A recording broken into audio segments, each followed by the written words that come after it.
Jacob, there's a lot to talk about here. Yeah, Hallie, that epicenter is Ohio, where officials say that they are on track for 10,000 overdose deaths this year.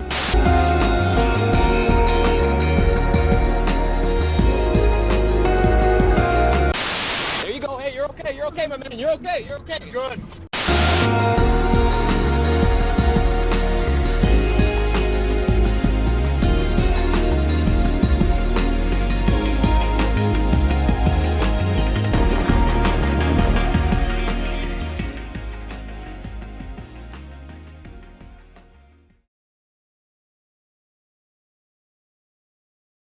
Those of you who have not met me, I'm Butch McDowell, and I chair the city's safety committee.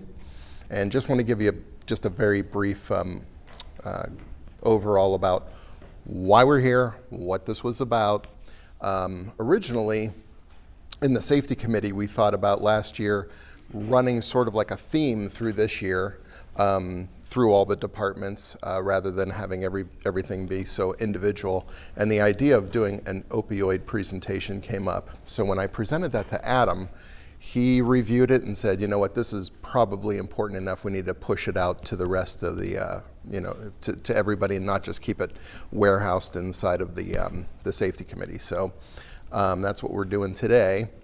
The first person you're going to hear from is Dan Pignatelli with the police department. He's going to give you an idea of what they're experiencing really out in the field. Their contact with people who are suffering from these addictions. After that, we hope to have Chief Miller here. We might scramble the order a little bit, but he's going to explain pretty much the same type of thing, but their contact is a little bit more medical, revivals and things like that. After that, you're going to hear from Diane McDowell. She is eminently qualified to speak on this subject, and a very riveting speaker. We're overjoyed to have her with us. After that, Marissa is going to give us an overview of what happens when somebody who's suffering from these issues comes in contact with the legal system. And then lastly, Lynn is going to wrap it up, explaining what you might do if you yourself or loved ones or family members struggle with these issues. Who do I call? What's my first point of contact? Now that I realize this, where do I go with it? So I want to thank everybody for being here. One thing that a couple things I just wanted to point out. When we were at a conference that was run by United Healthcare, one of the statistics that was very gripping was that 1 in 12 people in the US are misusing prescription drugs. And that is a staggering number. Even before I get to the end of this sentence, some 12 motorists will have gone past. So even if Westerville is a statistical outlier, if we're a third of that, we have some 400 employees. So the faces of these addictions have really changed. Used to be in the 80s and 90s, we would have something like the AIDS epidemic or the crack epidemic, and it made it very easy to marginalize people and say, well, that's that community over there, or it's this group of people here that I'm really not a part of. The faces of the people who suffer from these issues is the captain of your football team coming back from a neck injury, or cheerleader coming off of an ankle injury, or an aunt who had extensive root canal work done. So it is very, it is here, it is now, it is in our community, and we're transitioning from awareness to education. So thanks a lot for your attention, and I'm going to hand this off to Dan right now. All right, welcome. I'm Dan Pignatelli. I'm with the administrative unit with the police department. Chief Chandler apologizes he couldn't be here today, so we just wanted to welcome you. I'm a member of the safety team as well, so I work with all the different bureaus when it comes to city initiatives such as this, and obviously the PD is well on board with the city's initiative to get the education out there to the employees. But what we've seen in Westerville and working with the Detective Bureau, They've seen an overall, with impaired driving, they've seen an increase with that, not only with prescription medications, but you talk about medical marijuana, as well as the opioids that are out there.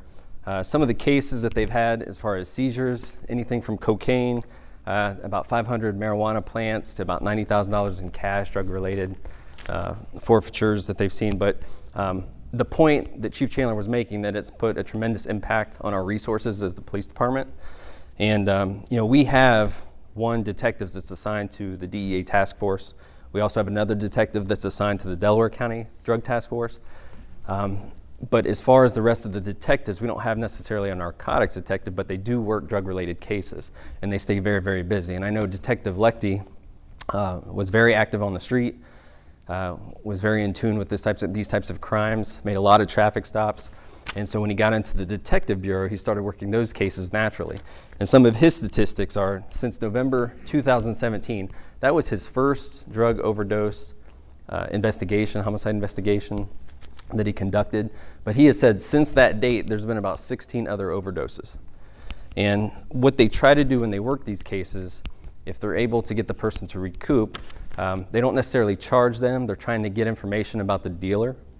And you do have to understand that not all the participants, they want to be, they want to actively elicit that or solicit that information. So if they're not, that's okay. But if they can get any information on dealers, they'll try to do that, get them to cooperate. As of right now, out of the 16 overdoses since November, 7 total deaths. 4 of those are awaiting autopsy results to see where that goes. But they have 6 of the dealers that have been charged. 2 of those in the federal court system. So again, it's kind of time consuming, but that's what they're actively going towards or moving towards. Part of the state law says that in order for them to be charged, the dealers to be charged, they had to have used Narcan on the individual to get them to revive. And that's one of the stipulations of that law. But they only see that it's just getting worse and worse, is what Detective Lechty said. Even from a patrol standpoint, we stopped using those NIC kits, what we used to test the substances on the street, because now they don't want the officers handling those substances because of fentanyl. So it's policy now that they've done away with that. But they do carry Narcan in the cruisers. So that's just a few of the stats of what we've seen in Westerville. You'll hear from the presenter. It's a lot bigger than that outside of our city, but no city is truly immune. I have friends in other police departments that are going through the same issues as well, whether it's a rich community or not. Tight, close-knit community, it doesn't matter. It seems to incorporate in the schools and in the city limits as well. So with that, I'll introduce Diane McDowell and enjoy the presentation. Chief Miller. Well, good afternoon, everybody. My name is Brian Miller. I'm the fire chief, and obviously I'll mirror a lot of what Officer Pignatelli said here. As EMS responders, we're on the front lines too, responding to drug overdoses. I can tell you personally, when I hear the overdoses come out, if I'm available, I'll try to respond on those runs just so I can keep an eye on what's going on. We have seen some overdoses in Westerville. We do deploy Narcan, and I can tell you when I started here almost 20 years ago, heroin was in the city of Westerville, and typically I always recall, like on a Sunday morning, officers would be out doing their patrols, and they'd find a car with a person inside that had a needle in their arm.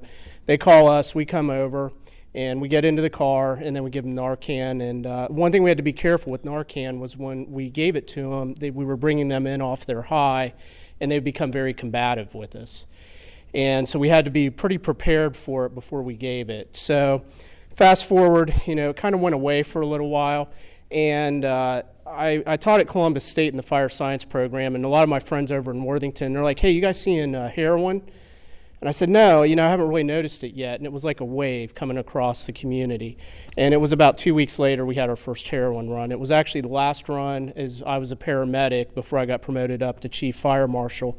And I walked in the house and I had 2 people that were taking heroin. One was dead. We worked them.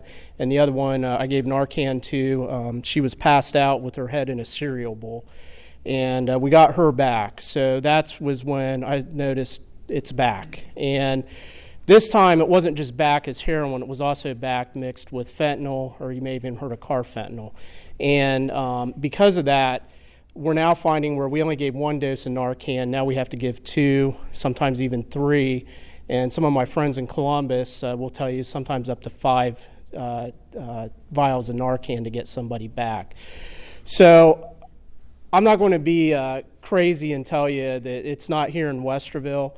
I look at all the statistics. A lot of the people are traveling through Westerville, but it is here in our community. Obviously, on the deaths, if we arrive and it's what we consider DOA, there's no breathing, no pulse, that person is passed, and we're not going to give them Narcan. So the only way I can track our usage is based on patients that we have given Narcan to get them back. Some other things that goes with that. It's been interesting because the other thing too is because of how potent these drugs are now, like Officer Pignatelli said, they're mixing fentanyl with all kinds of other drugs. It could be marijuana, cocaine. So now we're finding ourselves having to give Narcan to patients. It doesn't have to be heroin, it can be anything. The other thing too is we've carried Narcan for years. Believe it or not, if we roll up on somebody and they're in cardiac arrest, we give them Narcan. And it's just to rule out that they don't have any kind of an opiate on board, even in nursing homes. So when we roll into a nursing home and there's a person in cardiac arrest, we will give Narcan because, believe it or not, sometimes in nursing homes, people may get double dosed with an opiate. I remember years ago, they used to have morphine patches, they still have them, and occasionally you'd find people who were addicted in the nursing homes, and they would be taking those morphine patches and chewing them up and eating them to get that effect of the opiate. So there's a lot to it. The other thing I look at too is my firefighters. We may run on the same person several times because they continue to overdose. And a good friend of mine, Chief Menapace over at Whitehall, they're getting hit really hard by the opiate crisis right now. And I think they're seeing 15 times more opiate patients than anybody else in Franklin County. And, as medics are like, we're just getting tired of running on these people. We give them Narcan, take them to the hospital, and we see them in some cases the same day or the next day, and it's creating fatigue on us. And he brought up a really interesting thing. He said, well, how's that any different than a patient who has diabetes? And one thing I heard was he said, a lot of times it takes 7 times for somebody to realize that it's an issue. So in our diabetic patients, it's the same thing. We see them over and over and over again because their sugar drops, and then it's like all of a sudden it clicks like, hey, this is the 7th time my sugar dropped. It's probably time to do something. I always remember we had one guy that he maintained his diabetes by Mike and Ike's and Mountain Dew. That's how he was maintaining his diabetes. And we knew him by first name. We knew as soon as the address came in what we were going to. We use what's called dextrose to bring their sugar back up. We put it on the engine company because we were running on him so many times. So that's what that chief told me. He said, it's no different with the opiates. Sometimes maybe people will figure it out sooner. Sometimes they may not figure it out at all. But I can tell you, I have been on the calls where I ran on somebody, and then I went on the next call, and we got there too late, or they called too late, and that person had died. One of the last calls I took, it was down at the Speedway on Morse Road. We cover Blendon Township. Our guys were training. I knew I was going to be there first. I rolled into the gas station. There was a woman in the bathroom who was not breathing. It was me and a Blendon officer. He had Narcan. I started CPR. We gave her Narcan. Clinton Township came up as our medics were coming in as well. We got her on the CPR device. We got her back, got her to St. Anne's, and she got up to the ICU. Unfortunately, she passed a couple hours later. So when I walked in, I said, hey, how long was she in the bathroom? And they said, well, we don't know. I was like, well, go look on the security video. Well, it turned out she was there about 6 hours prior to us getting called. But I also found out she was at St. Anne's earlier that evening and had been released. And the other thing we're finding too is Narcan has a short-term effect. It'll stop the process of the opiates, but eventually it'll wear off to the point that the opiates kind of take back over. So sometimes these people, we're getting them the Narcan, we're getting them to the ER, they're back awake talking, and then depending, either they find more opiates and they get back into it, or the Narcan wears off and they go back into that same effect. So one thing I'll tell you real quick is, I have 2 young kids myself. My sons are 8 and 10. This scares me to death. Just last week I ran on a run. It's not just the opiates. We were over on Hoover Reservoir, and I had 2 high school students that were on what they call lean. I believe it was LSD and codeine, and they were drinking it in a liquid form. We had to intubate one of the patients. The other one was fighting us pretty hard, and Narcan would have had no effect on these people. So, it's all kinds of drugs. If you have kids at home, be aware of what's going on, and Diane's going to talk a lot about that. But the other thing is, too, is I told the last group in the last session that we did, if you have medications at home, I don't know if anybody's had surgery, but when you get surgery, they give you a pill bottle of like 50, Percocet, Vicodin, whatever, and you may only take 5 of them, and then you put it in the cupboard. And that's one thing I noticed when I was on the medic. We ran on people, and they'd have medications going back 20 years in their cupboard. And then we're like digging through 80 bottles from CVS and Kroger Pharmacy, and like, okay, well, what of this are you taking now? Well, the problem is if you have all those medications and you have kids or grandkids, some of that stuff, they're either going, they may get curious and take it for themselves. Hey, my buddy says, Vicodin gives you this high. Or they may take it and sell it because a Vicodin, I don't know what they're worth on the street now, but the best thing you can do is if you have those medications laying around your house and you're not using them, get rid of them. They're doing a drug pickup thing. SWACO's doing it. And if you don't know this, right here in Westerville, right across the street or right across the courtyard here at the police department, they do have a drop box. So if you have old medications in your home, they prefer that they're labeled and they don't take liquid, I think is what I was told. You can drop them off at the police department. So that'd probably be the best thing you can do is just take that away so you don't have to worry about it. So anyways, like I said, it's out there.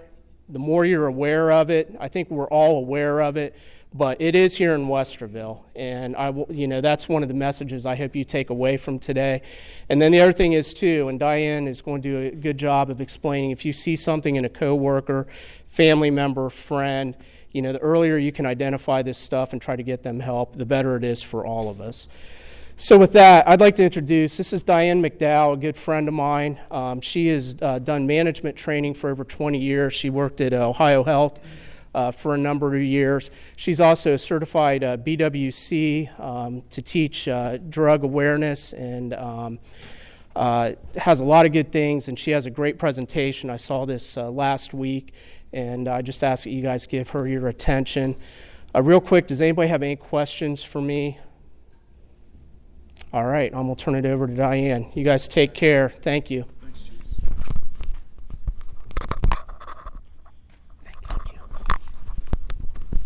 Good afternoon. Again, my name's Diane. I'll be doing this portion of the training today, and a lot of information that I want to share with you in lots of different areas. So we've heard from the police, we've heard from the fire chief, and the reality is that this epidemic is widespread. And one of the things with that is understanding, one, how do we get here? Two, I am wholeheartedly of the opinion and belief that it is time that we have a different conversation with our kids. And so I'm going to give you some information on things that I think are helpful in talking to them. And then we're going to talk about the drugs probably ad nauseum a little bit. And so, and I'll leave time for questions at the end as well. So if you have questions, don't hesitate to ask those. So I want to give you some information, maybe. Bear with me. Okay. So I want to share some information with you, and I want to look at some of the data. How many of you have seen the Don't Live in Denial Ohio video? We love this town. It's a good place. We love it here. There's like a peace of mind. That's funny. It's nice. It just feels safe and secure being in denial. Living in denial works for me. All the families in denial, they feel the same as we do. Yeah. You know? No, it's not that kind of town. This is Denial, Ohio. Opioids? It doesn't happen here. No. No, it's not in denial. No. No. There's no way. Yeah, they're prescription pills. They would never abuse opioids. My boys would tell me anything. Exactly. No, our kids are way too busy. My daughter is good friends. He gets amazing grades. Welcome to denial.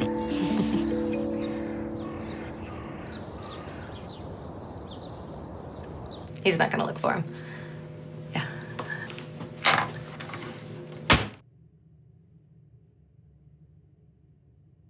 video in particular. And the theme behind this is don't be in denial. Be awake. Be aware. Don't make excuses for what kids are doing and what you believe kids are doing in particular. So it is a very well done video in particular, and it kind of sets me up very well to talk about what's happening. So I want to give you some statistics, give you some information of what's going on out there. So when we look at and we begin talking about the crisis, understand that 11.4 million people are misusing an opiate. That's 4.2% of the population. 11.1% are misusing prescription opiates in particular. When we talk about this crisis, what I want everyone to understand is that 80% of those addicted began with a legitimate prescription drug. So we are talking about mom, we're talking about grandma, we're talking about the football star, we're talking about ordinary everyday people. The breakdowns, 886,000 used heroin and 556,000 misused both. Currently, in 2017, we have 81,000 people who tried heroin for the first time. And one of the things about that is with all that we know, and we are about 9 years into this particular epidemic, it is shocking that we still have people who are trying this particular drug. We have more than 72,000 people who died. 66% of those were opiate related. In Ohio, if you don't already know, Ohio has the second highest death rate in the nation. And I'm going to share this data with you so you know what I mean. But in 2017, we had 5,111 people who died in the state of Ohio directly related to this particular crisis. Currently, we are at 130 plus deaths per day. And so it is staggering, it is shocking to say the least when we look at this. When we talk about teens, I think it's also important to understand some of the use that we're seeing with teens in particular. 25% of teens will misuse or abuse a prescription drug at least once in their lifetime. Only 29% of 12th graders actually believe that regular use of marijuana presents a great risk. Now, I've been doing this coming up on 24 years, and I will say to you, this is the lowest I've ever seen this particular number. Typically, with all drugs, kids are somewhere in that 45%, 50%. Yes, it's a danger. Yes, it's a risk. This speaks to the cultural acceptance of marijuana. And so what we've done is we've made this such a love affair that kids don't even believe that marijuana presents a risk anymore. And that speaks with this particular statistics. 50% less likely to use when we talk to them about drugs and alcohol. And so one of the important things is understanding that as parents, grandparents, aunts, and uncles, it is important for all of us to know that our kids are actually listening to us and they're doing exactly what we are telling them to do. But we've got to have this conversation. So there are some rules of engagement. First, kids say their parents are the single most important influence in their life. But one of the things for us is we shut down. We don't want to have the conversation because Johnny's okay. He's a good kid. He's got good grades. Let's not make excuses. Let's have conversations with our kids. I think that is vital. I think there are some rules of engagement. I want to share those rules of engagement with you. So, one, make sure the conversation is age appropriate. If you're talking to an 11-year-old, the conversation you're going to have with an 11-year-old, and I'm going to encourage you to be talking to 11-year-olds, but the conversation you have with them is completely different than the conversation you're having with a 19, 20, 21-year-old. And so it does need to be an age-appropriate conversation. Secondly, very importantly, we have to understand that timeliness to them is completely different than timeliness to us. And that has a lot to do with social media. It has a lot to do with data. It has a lot to do with their electronics. They are constantly getting fed information. So for us, you tell me something that happened a month ago, or I just shared 2017 statistics with you, right? That's the most up-to-date statistics we have. If I share 2017 statistics with a 16-year-old, they're like, dude, that's ancient information. Come on, right? The reality is for them, We got about a week, 10 days. That's the sweet spot. Once we get beyond that 10-day time frame, that information is no longer timely. It is no longer relevant information. So when you see it, talk to them about it. This one, very important. Be open, be honest, be willing to listen, and be willing to guide them. This is, chunked apart, but it's all there together. So 2 things. 1, be open and be honest. Now, I don't want you to open the vault, right? I don't want you talking to them about everything you did when you were 22, 23, 19. I am thankful that there was not video of me at that age, right? Many of us can say that. But the reality is that if I'm talking to a teenager, and I have a son, and I have my crew, so my nieces and nephews, my sons, I have 7 kids. I'm their drug czar, have been their drug czar since they were little. If my son, and we've had multiple conversations, I remember when we were talking about the birds and the bees, and he's like, well, Mom, when's the first time you had sex? If my answer to him was, when I got pregnant with you, darling, his BS meter is going to go up. Guess what? The conversation is going to shut down. So I don't want you talking to them about everything you did, but be open and have a level of transparency and honesty with them. The other piece is we have a hard time listening to these kids. In general, we have a hard time, and we need to listen to them. We need to hear their experiences. We need to hear what's going on with their friends. So listen to them, give them an opportunity. And then the other is guide them. Give them instruction on what you expect them to do in a given situation. And then the fourth, very important, give them an out in every situation. I think this is the most vital tool we can give our kids. And I say this because if a kid is at a party and everyone at the party is drinking, people are smoking weed, they're doing various drugs, the kid in their mind is going, but I don't want to get in trouble for being here. I want to leave, but I don't want to get in trouble for being here. Guess what? We just stuck them in a situation that they know is a bad situation. So as a parent, as an aunt and uncle, be that person that says, you know what, if you are in a situation, you pick the phone up, you call me, you text me, I will come and get you. Give them an out in every situation. Frightening statistic, 44% of 12th graders have ridden in a car or driven a car under the influence of drugs or alcohol. That should shock every one of us. That should be frightening no matter what age our kids is. It is becoming a norm that they are driving or they're riding in a car with someone under the influence. So when we talk about that, I think there are some teachable moments. And the teachable moments are those moments when we should start a conversation with our kids. The 5 teachable moments. 1, local news. Something happens in Columbus, something happens in Westerville, in your hometown, close to home, have a conversation with them about that particular event. The closer to home it is, the more relevant it is.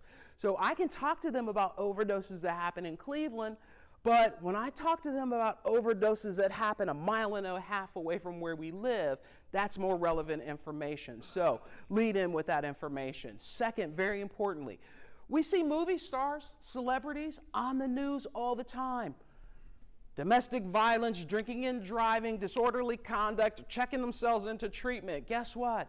That's a great moment to have a conversation about what's going on with that individual. Professional athletes also find themselves in the news quite often for violating team drug testing programs, sports enhancement drugs, you name it. We see it with athletes. When you see it, launch into a conversation about what's the impact on the team? What's the impact on that individual's family? How does that decision affect others, right? And so it's just a moment to have the conversation. Their classmates. Let's say 2 of your kids' classmates get arrested. They get arrested for a DUI. That is a conversation that we need to be having with the kids right in that particular moment as it is happening around them. The reality is that a lot of times we want to be preachy to kids, but it should be a moment where we're teaching them what our expectations are. We're teaching them why a DUI, which is a felony, will stop them from getting scholarships or borrowing money to go to college. Kids don't think that far ahead, right? And so talk to them, have those conversations. It's important for them. The last one, relatives. It is now said that we are 4 people from the opiate crisis hitting close to home.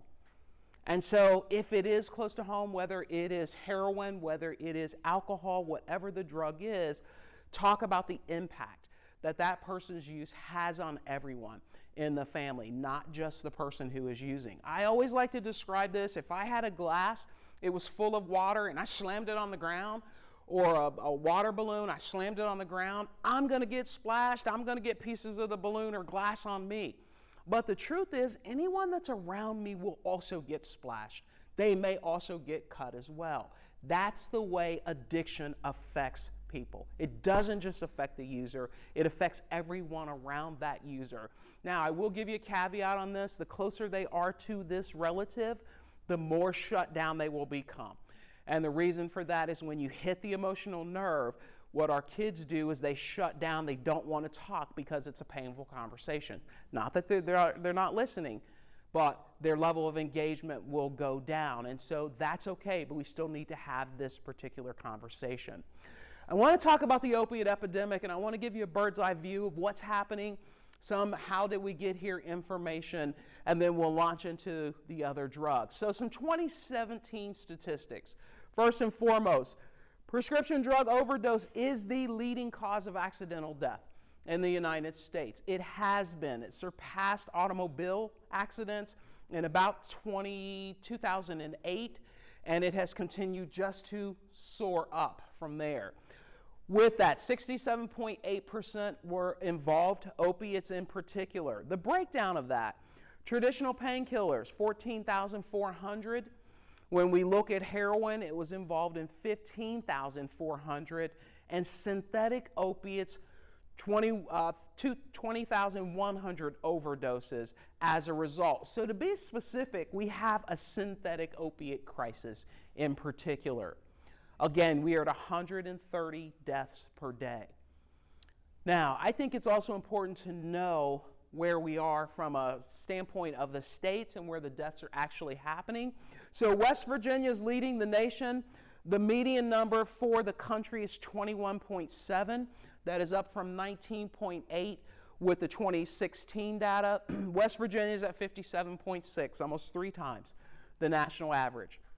Ohio is second in the nation with 46.3. We then go to Pennsylvania, D.C., and Kentucky to round out the top 5. But we see the concentrations in the Midwest that are happening and the areas where those states are actually above that median number across the country.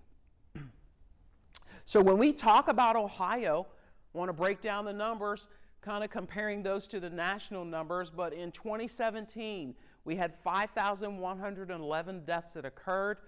4,854 of those deaths were opiate related. So our percentage is much higher than the national average. 3,640 of those deaths fentanyl related. Heroin was involved in 957, and prescriptions were involved in 257 of those particular deaths. When we look at the map, and I love this map, state of Ohio hasn't updated it yet. I'm waiting for the 2017 numbers to come out, but this gives you a bird's eye view of the counties where we're seeing high numbers of these deaths that are occurring. So top county in the state of Ohio is Montgomery County at 42.5.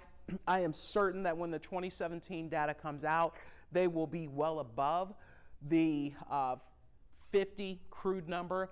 They have one of the highest death rates in the nation in Montgomery County. That's Dayton, Ohio. When we talk about Dayton, Ohio, if you don't know, Dayton has been problematic for about a 2.5-year period now.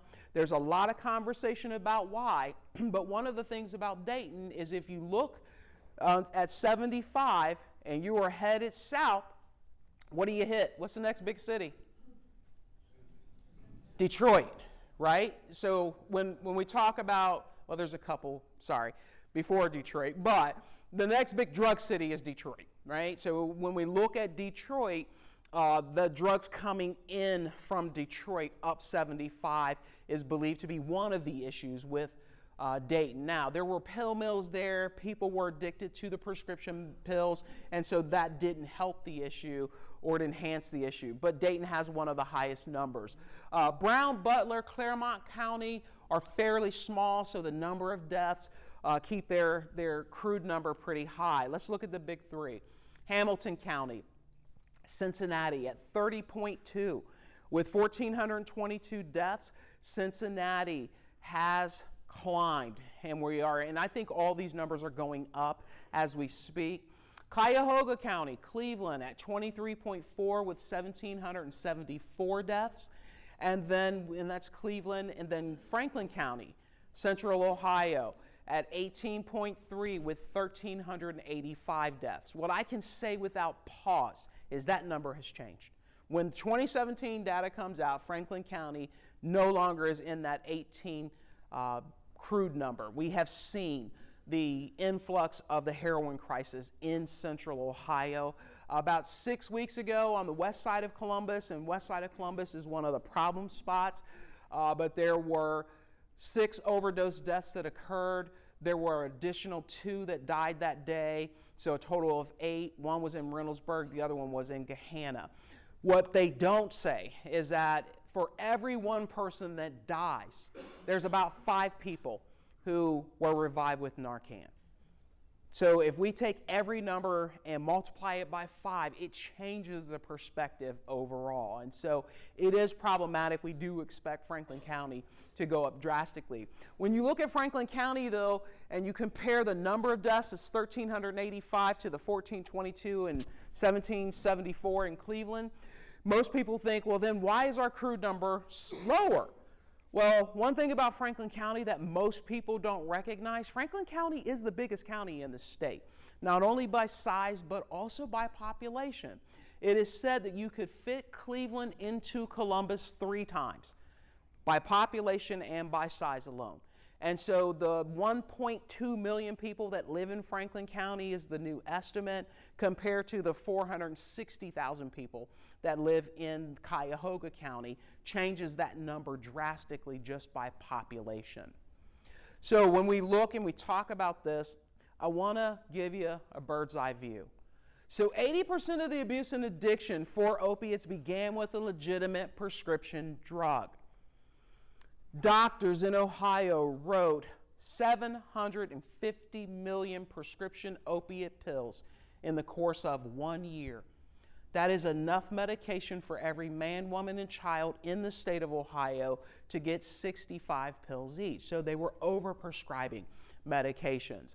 If you don't know this, the United States uses 80% of the world's supply of prescription pain medication. It's not that they don't have pain in the UK and in Asia and other parts of the world. It's just that we're overprescribing and over-dependent on these drugs. So I want to talk about the family because I want you to understand this family of drugs in particular. So opiates, the word narcotic comes from the Greek word stupor. And what these drugs are designed to do is they are designed to slow down the response of the spinal cord, which is where those pain signals come from, but they're also designed to cause a level of sleep to occur so the body can heal itself. One of the things about this family of medications is they are a powerful family of drugs overall.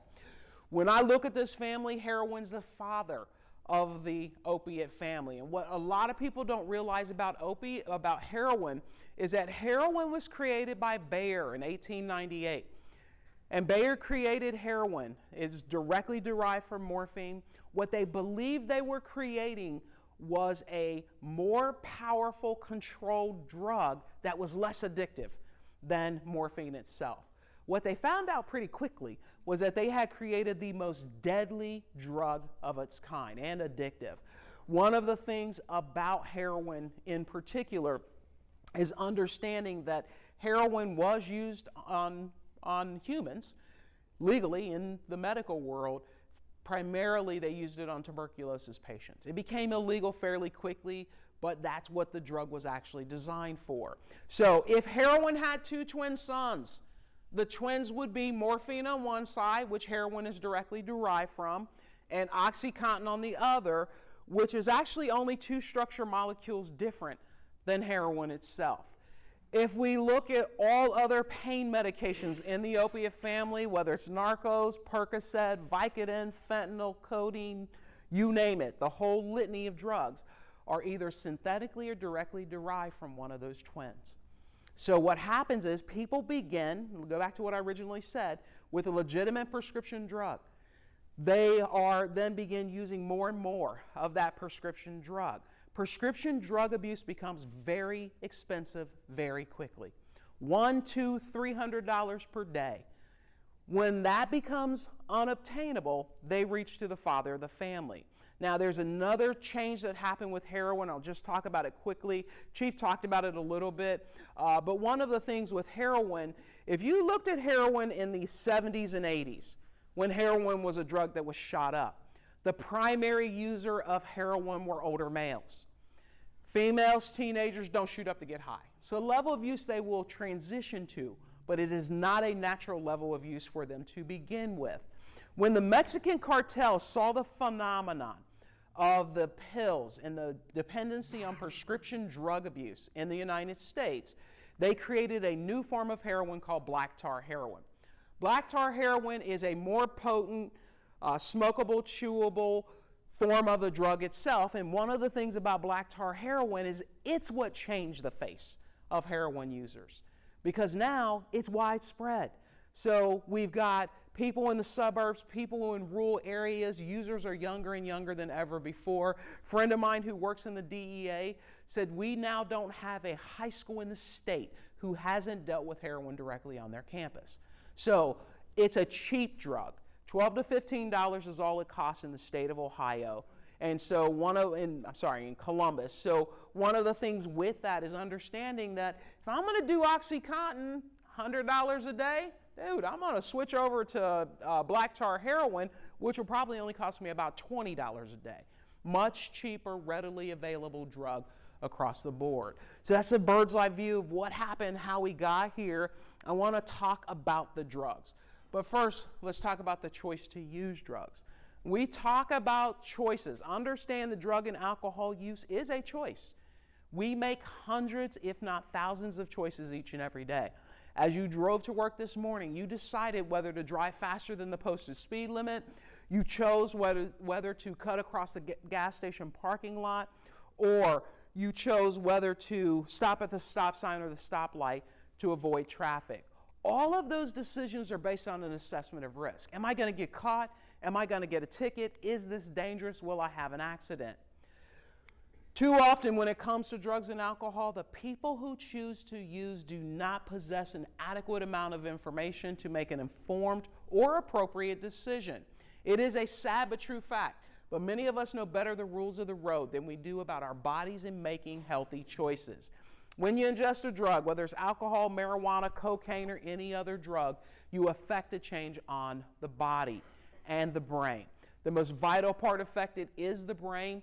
Drugs' impact on the brain will affect reasoning, timing, and judgment. Reasoning, timing, and judgment are critical in all aspects of our life, but crucial in the workplace where there are multiple lives at stake. So let's learn about the drugs. When we talk about alcohol in the depressant family, you may know why alcohol is abused. It's abused because of the relaxation, it's sociably acceptable, and it is a cheap high. But did you know alcohol is a depressant that decreases the response of the central nervous system? It greatly impairs judgment and vision. Large quantities can cause liver and heart damage. Alcohol remains in the body 1 hour per drink. Now let me qualify what a drink is, because most people think if it comes in one container, that means it's one drink, right? Not to our bodies. So to our bodies, one drink is 12 ounces of beer, 4 ounces of wine, 1 ounce of a hard liquor are all considered one drink. The body needs an hour to process or rid itself from that alcohol. 8 hours is then needed to ensure sobriety. So that old adage of give a person who's under the influence cold shower or coffee to sober them up. When we drink, what happens is the frontal lobe of our brain goes to sleep. What cold showers and coffee do is wake up that part of the brain. What you end up with is an alert drunk. They're no more sober at that point. So give them a pillow and a blanket, allow them to sleep it off, because time is the only thing that will ensure sobriety. Alcohol is the most frequently abused substance in our society. There are higher rates of absenteeism, tardy, people are inattentive, and very accident prone.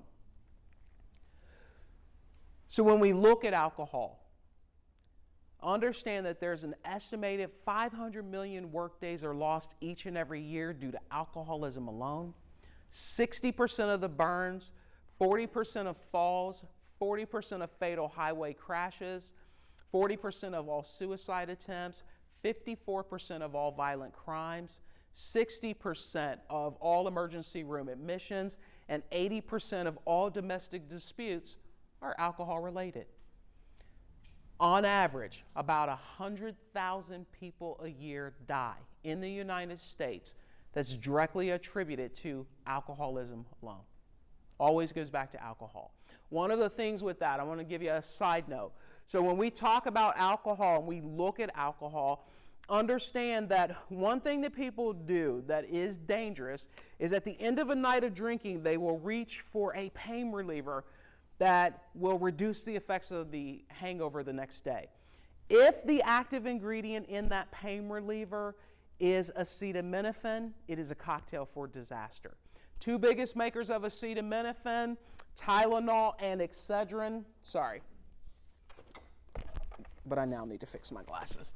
Tylenol and Excedrin. So what happens is they come together in the liver and they create a condition called acute acetaminophen overdosing, which sends about 56,000 people a year to emergency rooms, kills about 750 people each and every year.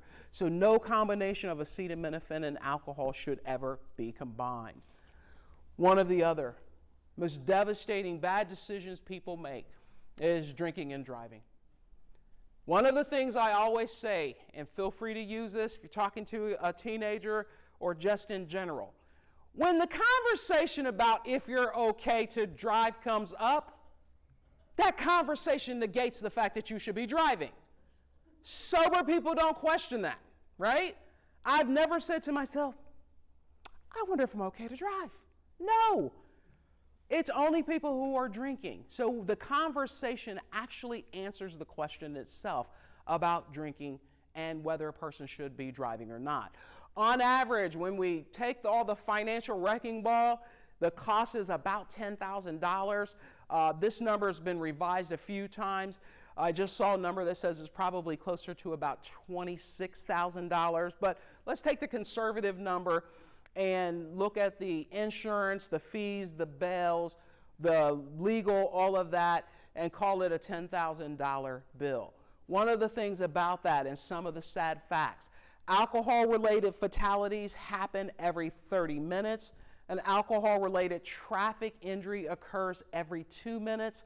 Almost half the drivers arrested for drinking and driving are repeat offenders. 2/3 of drivers with suspended licenses continue to drive. And in Ohio, roughly 400 people will die, 15,000 will be injured, and about 20,000 will be involved in an alcohol-related crash each and every year.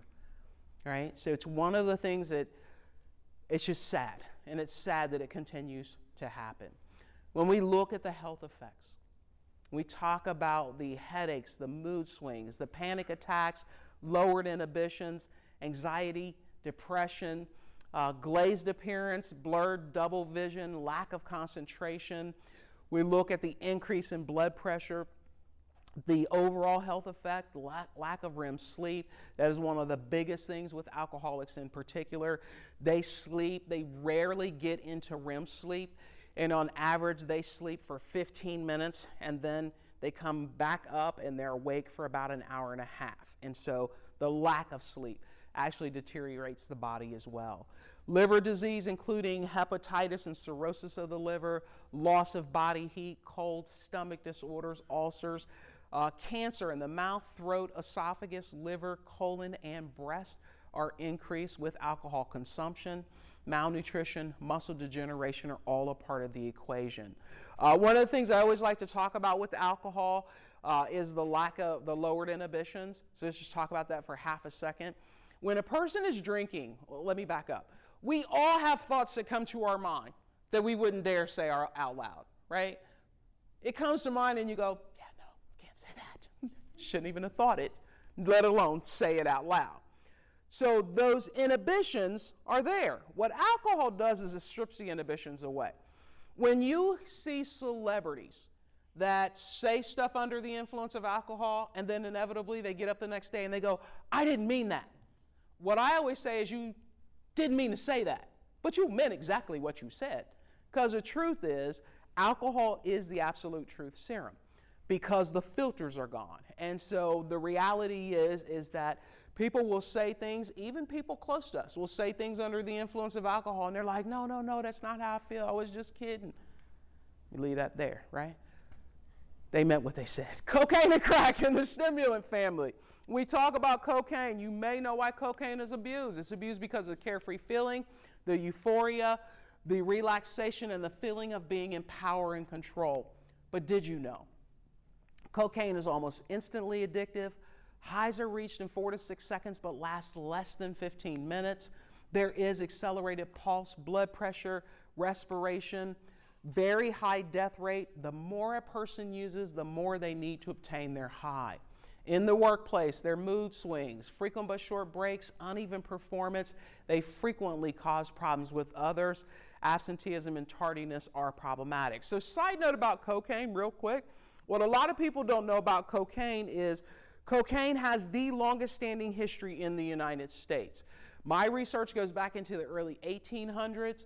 When I got there, I just stopped looking because it's there. The truth is it is just there. But Sigmund Freud, I call him the father of cocaine. Sigmund Freud is the person who was not only addicted to cocaine, he was a cocaine enthusiast. And if you've ever remember reading a Sigmund Freud theory and they take those weird nosedives off into space, he's high as a kite on cocaine. You can see it in his writings. Sigmund Freud, though, is the person that taught the medical community cocaine's medical intention, and that is it's a local anesthetic. So up until 1982, if you went to a hospital today with a cut, they give you that shot that hurts worse than the cut did. They wait about 10 minutes, doctor comes in, sews you up, gets you out of the hospital.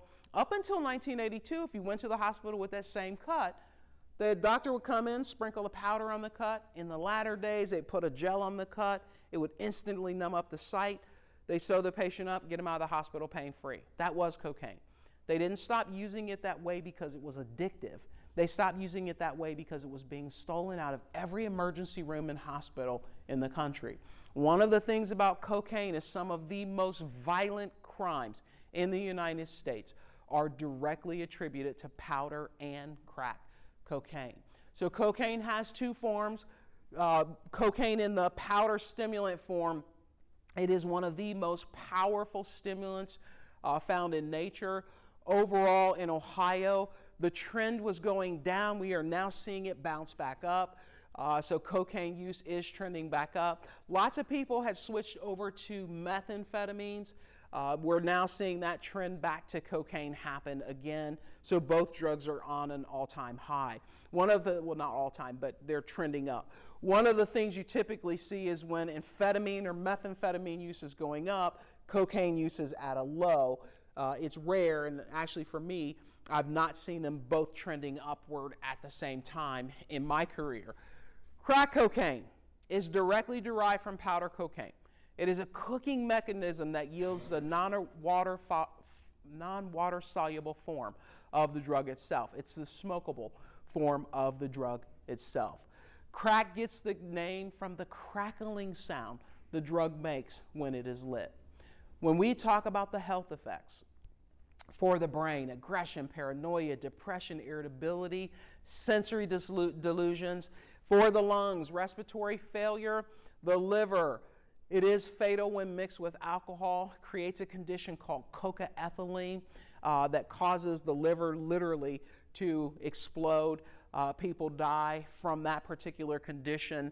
It's actually the second leading cause of death for cocaine users. For the heart, chest pains, heart attack, that's a leading cause of death. increase in heart rate and blood pressure, long-term seizures and strokes, hardening of the artery with long-term use. Literally causes a plaque to form, and that plaque breaks away and causes a heart attack to actually occur.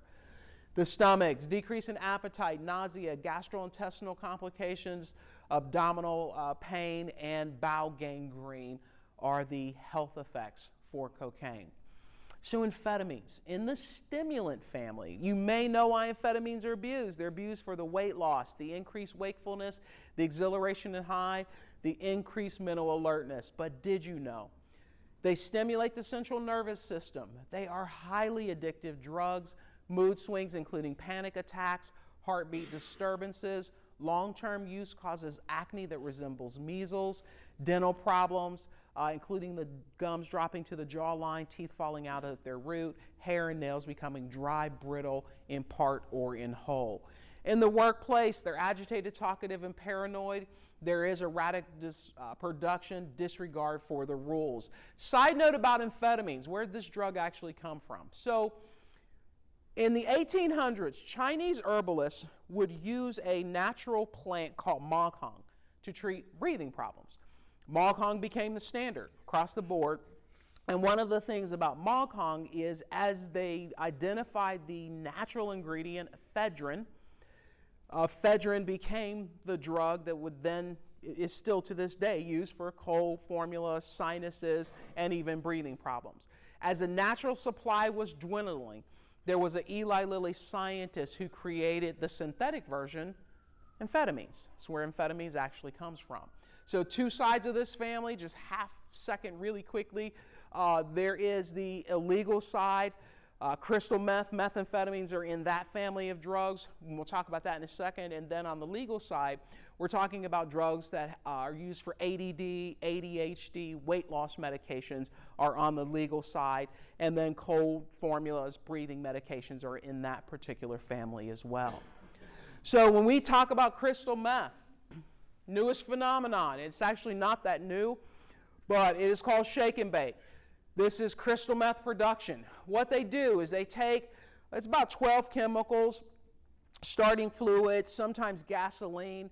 They will use ephedrine, anhydrous ammonia, ether, Drano, battery acid. The list is wide. They put that in a 2-liter bottle. They shake the bottle for 2.5 hours to get those crystals to form. Now, during the process, they are constantly relieving the pressure from the bottle or the bottle will explode. There was a guy down in Chillicothe 2 summers ago who was making crystal meth this way. He ran to Walmart, sat the bottle in the car exploded in Walmart's parking lot 10 minutes later. So we've had 3 of those in the Ohio region in particular, but it is still a very dangerous, explosive combination. One of the things about crystal meth production, I was one of the people in the background that was saying, okay, we got to stop kids from 4-H and Boy Scouts from doing roadside cleanup. And why did I believe that? Because for every 1 pound of crystal meth you produce, you leave 5 pounds of toxins. Some of those toxins are deadly behind. So people were, doing the roadside cleanups, and they would find these chemicals from the making of crystal meth. And it was like, okay, we can't put kids in danger. They're doing volunteer work. We got to stop the roadside cleanups with kids in particular. But crystal meth is the method currently of production that is currently happening. So marijuana.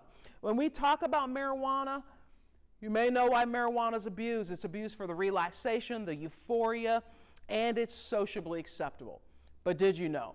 Marijuana alters the sense of time and the ability to concentrate, increases pulse rate and blood pressure, according to Harvard study, by as much as 300% in the first 4 hours, putting the person at a 5-time greater risk for a cardiac condition in that first hour after ingesting marijuana.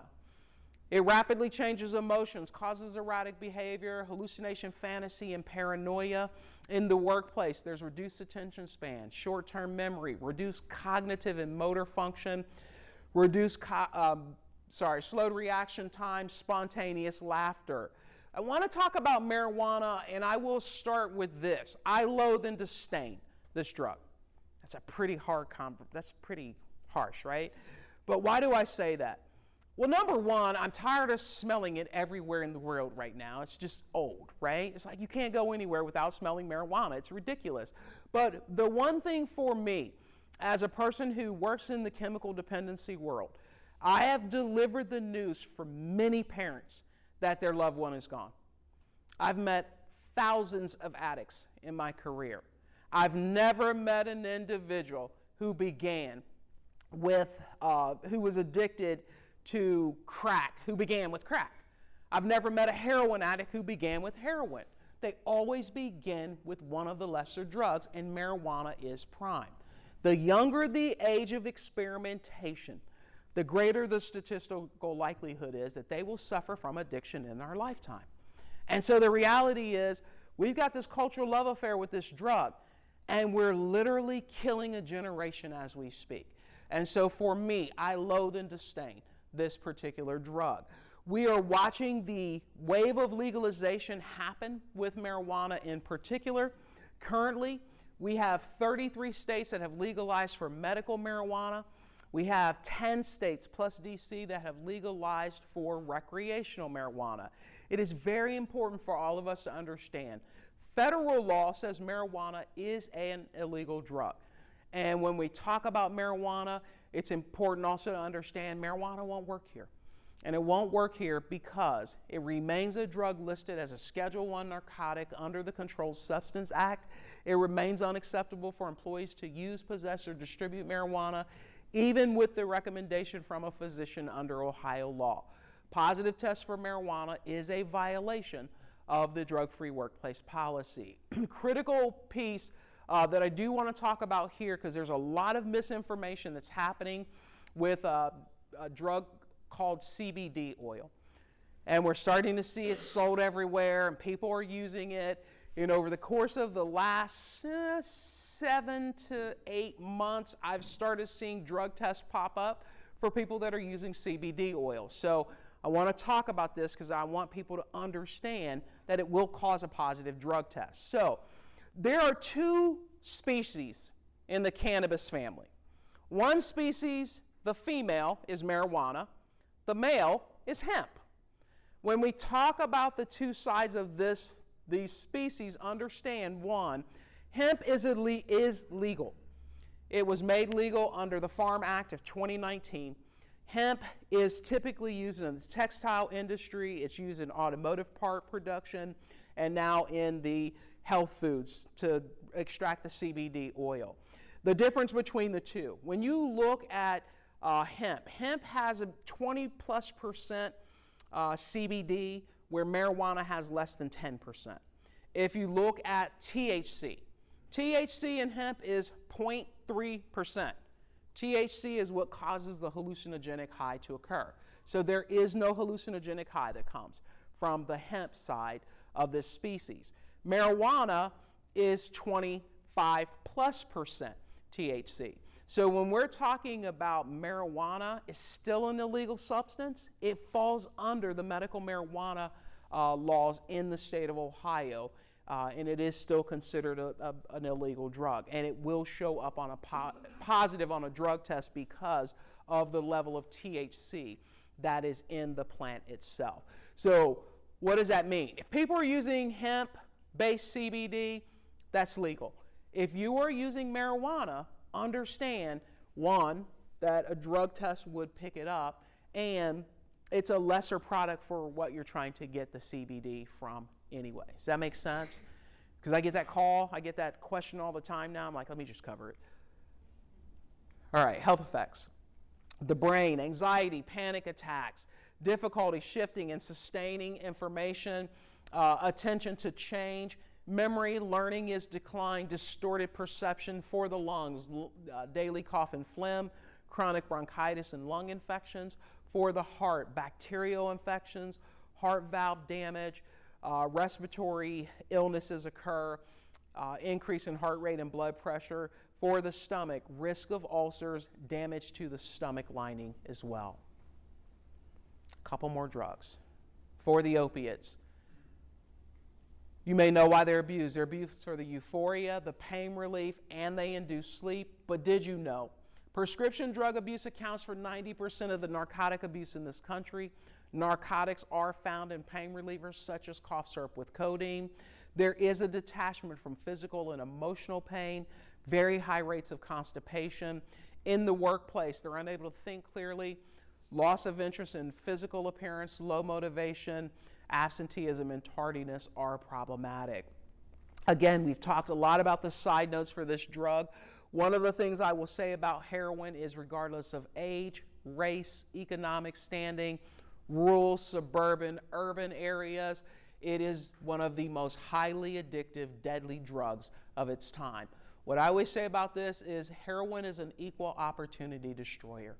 It levels the playing field every single time. Black tar heroin is what changed the face of heroin use, and it's also very important to understand that it is readily available across the board. So black tar heroin's pictured in the lower side. I always think of it, it looks like earwax to me, or tar that you would use on roof, but earwax, and that's the old form of heroin that's then shot up. We talk about the brain, poor concentration, using, sustaining information, seizures, comas, neurochemical and molecular changes to the brain itself. For the lungs, chronic lung infections, respiratory failure. For the liver, liver disease including cirrhosis of the liver. 70% of those coming into treatment for heroin are Hep B positive. So we've created a whole nother health crisis with this particular opiate crisis as well. For the heart, bacterial infections of the blood vessels, heart valves, lowered heart rate, blood pressure. For the stomach, nausea, decreased appetite and constipation, kidney disease and failure are all part of the equation. And then PCP. You may know why PCP is abused. PCP is abused for the stimulation, the unpredictable behavior, but did you know PCP scrambles the brain's internal stimuli, alters how the user sees and deals with their environment. It can produce violent and bizarre behavior. Large doses may cause convulsions, rupture blood vessels in the brain, and irreversible brain damage. It may also cause unpleasant and potentially dangerous flashbacks long after the drug is used. In the workplace, multiple and dramatic behavior changes, drowsiness, perspiration, repetitive speech pattern, loss of concentration, state of confusion, and erratic behavior. So what is PCP? PCP originally was used as a general anesthetic for humans. They stopped using it on humans because of the delirium, because of confusion. It then became a vet-only drug, and it has actually remained a vet-only drug to this day. So when you're watching Animal Planet, you see the guy with the dart gun, he shoots a cheetah, cheetah drops to the ground. PCP, phencyclidine, is the tranquilizer in that particular dart gun. One of the things about PCP, though, is understanding that PCP is almost always the undercurrent drug that you see with other drugs. So when you see wild, bizarre behavior that's occurring, and people are talking about, well, it's cocaine, no, that edge is PCP. So what drug dealers will do is they will backfill with PCP with other drugs. It's a cheaper drug, and it causes that hallucinogenic high to actually occur. So it is a tranquilizer. It is used legitimately on mid-sized animals, like wild cats in particular, is the size they're going to use PCP on. One of the things about this, and all of us have heard at this point about fentanyl, carfentanil. So let's talk about those in the animal tranquilizer world. So in the animal tranquilizer world, there's multiple levels. So when we talk about PCP, that's a mid-cat drug. If we look at domestic animals, like if I take my dog to the vet to get spayed or neutered, they're going to use a tranquilizer called ketamine. That's a small animal tranquilizer. Above PCP, if we're talking about horses, that size animal, they're going to use fentanyl. Above them would be carfentanil, which is 10,000 times stronger than morphine itself. So a very small amount of carfentanil is what they use to tranquilize an elephant. And so when you talk about PCP, heroin, what happens is if you have a drug that's 98% and you add a batch of 100 doses of heroin, you add 2 drops of carfentanil to the batch. What you've done is you've taken the purity from 98, 99% to 136, 137%. The higher the purity, the quicker the brainstem is going to shut down. So why do they die? Their brain forgets to breathe. At the end of the day, that's what causes those rashes or pockets of death to actually occur, is that they've spiked them that way. Two more drugs. Bath salts. Bath salts are making a comeback. One of the things about bath salts is when we look at this family of drugs, they're also in the hallucinogenic family.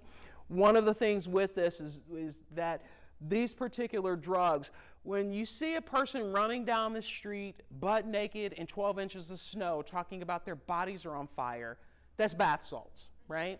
And so the other thing, not only is it a stimulant, but it causes a level of overheating to occur.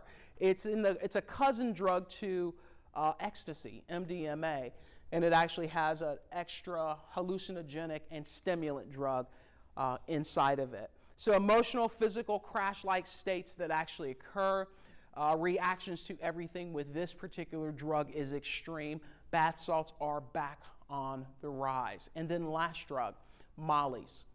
One of the things to understand about mollies is this is also a cousin in the ecstasy family. If you don't already know this, ecstasy is a drug that they market and actually is appealing to teenagers. So what ecstasy does alone is it causes the endorphins in the brain to be released. And so that's why they call it the love drug, the dance drug, blah, blah, blah, blah, blah. So there's three parts, MDMA, MDEA, and MDMA. What they've done with those three compounds is put them together as one and added a stimulant and a hallucinogenic drug on the backside to make the drug mollies. One of the things about mollies is the body loses its ability to regulate its core temperature. Highest I've seen so far, 113 degrees. That was last summer. When that kid came in, he was at 102. His body continued to rise, even though he was packed in ice when he got there, but his core temperature continued to rise. So I was talking to the emergency room doctor, and I said, why can't you turn it off?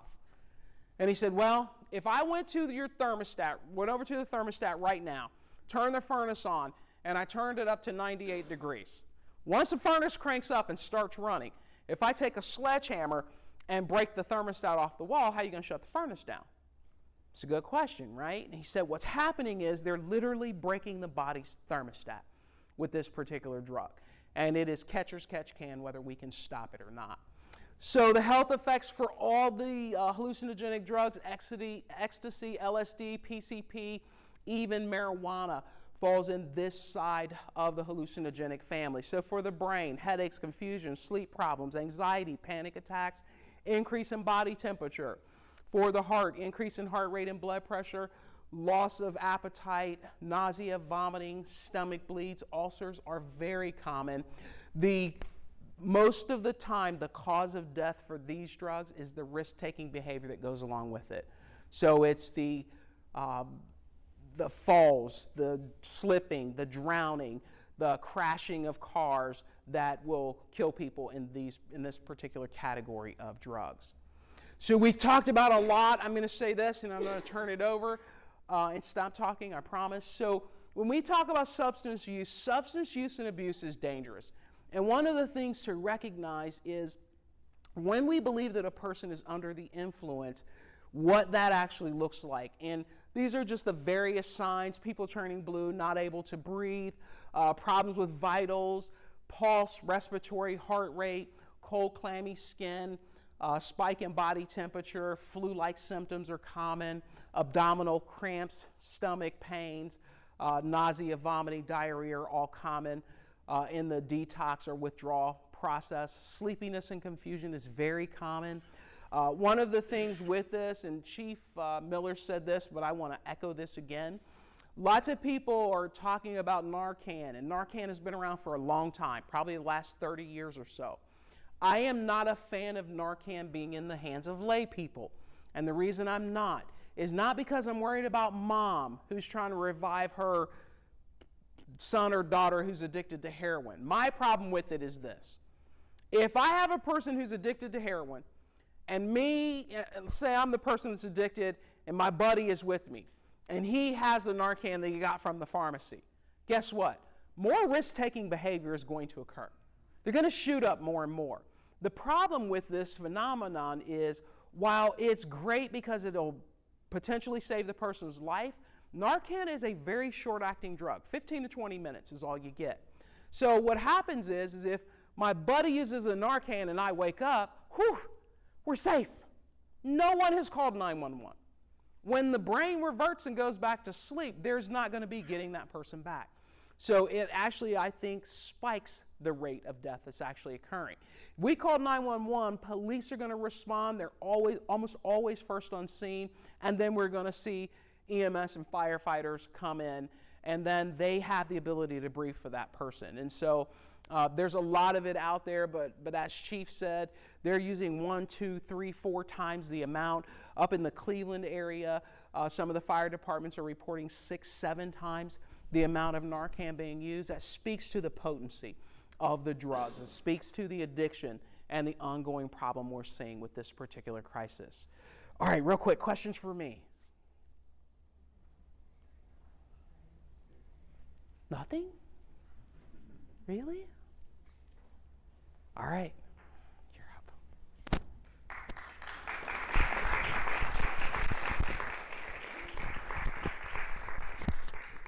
Thank you, guys. Thank you. Thank you.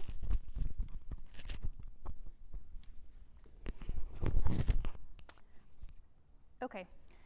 Thank you very much, Diane, for laying out the way that drugs impact us. So this is where we kind of switch gears here, and we're going to talk about resources. So most people don't look at court as a resource. We do have court here every Wednesday. It's a summons to appear. It's not an invitation. People aren't excited to come to court. However, I've told many of you guys this, but there's a swinging pendulum of justice, right? And it goes back and forth between rehabilitation and punishment. In the 90s, when I was going to Ohio State, I got a degree in criminology, the theory of crime. We talked about, why are people doing these things? They must be bad people, right? And way back when we were looking at it, the criminal justice system basically just was of the mindset of lock them up, throw away the key. That's when we had the war on drugs. 3 strikes, you're out. Get all the different initiatives that we approached the drug problem with back in the day, and that was put them in jail. They're bad people. They make bad choices. They make bad decisions. Put them in jail. Well, what happens? They get out of jail. They go back to the people, places, and things that they know, and oftentimes they've not been given the tools to be successful, and they go right back into the drug scene. They come right back in through the criminal justice system. So the court started looking at it in a different approach. The court started saying, hey, wait a second, we're seeing the same people all the time. We're not connecting them with services. What can we do? One of the hats I wear here in Westerville is probation officer. Obviously, we have a college campus right behind us. We have a lot of drugs coming through the city. Last year, we had about 400 drug cases in our court. If somebody comes through the Westerville court system and they're first offenders, we're here to help them. What we do, we'll screen them, make sure that they are truly, in fact, first offenders and eligible for a diversion program, but we're going to send them to a program. They're either going to go to a 12-week program that's marijuana specific, and I can tell you in almost 20 years in this field, I absolutely disdain marijuana, just like Diane does. It is absolutely a gateway drug. So if they have been charged with marijuana, a little bit of dope in their car, they get popped, it's the first time, we're going to send them to a marijuana-specific program in which they can learn about the extent that marijuana has impacted their life, and oftentimes they come back and say, wow, I had no idea. I didn't realize all of this. And the program facilitator is quite engaging and is ready to combat the legalization question. He gets just about every session. But we're going to help him. We're going to send him to that program. If it is somebody that's not really interested in doing the marijuana-specific program because it's 12 weeks long, we have an 8-hour program that we send them to. At least they can get some education and some oversight. If you looked at our docket, you'd see a lot of dismissed cases on our docket. They're not being dismissed because they weren't good cases. They're being dismissed because we actually sent them through a diversion program, and they probably had to pay the court costs, which is just shy of $250. So our goal here is to try to help people, to try to connect people with services if they want it. That's kind of what we do here in Mayor's Court. On the larger scale, in the county courts, they have drug courts now. The Ohio Supreme Court has authorized specialty dockets. They have specialty dockets anything from Veterans Court to human trafficking court to drug court. The drug courts are amazing. So when somebody comes in the drug court system in Franklin County, they actually have Vivitrol there now. So Vivitrol, if you're not familiar, is one shot. It lasts for 30 days. It's an opiate blocking shot. If you were to just go out and try to get this shot on your own, it's about $1,500. Most people don't have $1,500 laying around. This shot is free to you if you are willing to participate in the drug court program in Franklin County. That is huge. And so far, it's been extremely successful. They have a lot of people graduating from the program. That's pretty strict, pretty tough enforcement.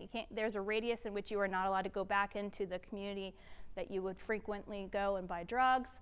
You have to go to court every single week, and every week that you're there, instead of getting lectured about what you've done wrong because they recognize that you're not a bad person, you have a problem, they celebrate you. They celebrate success. They talk about days of sobriety. They talk about relapse, because relapse is absolutely part of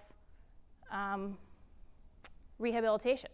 So the drug court is an amazing resource for people. Nobody ever comes to court excited that they come to court, and a lot of times when I'm having a conversation with a probationer, I say, no, our paths crossed for a reason, right? And so now we can help you. If you want help, we can steer you in the direction of getting help. If you don't want help, unfortunately, there's another alternative that might include jail. It's not uncommon that I've heard comments here in the city, one of which was, well, why wouldn't you just lock them up, throw away the key? Somebody else said once, why administer Narcan, just let them die?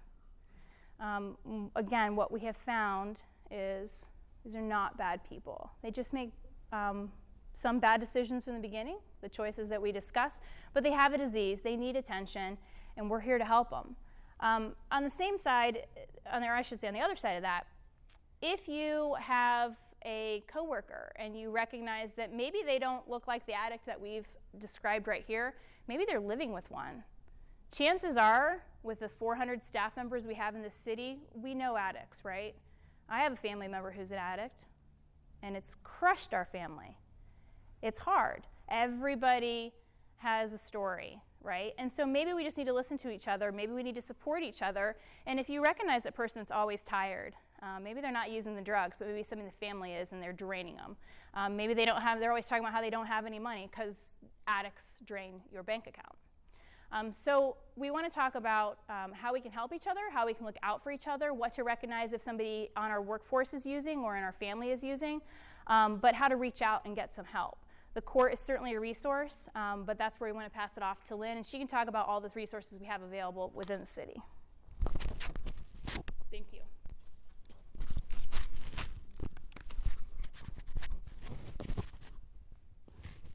Thanks, Marissa.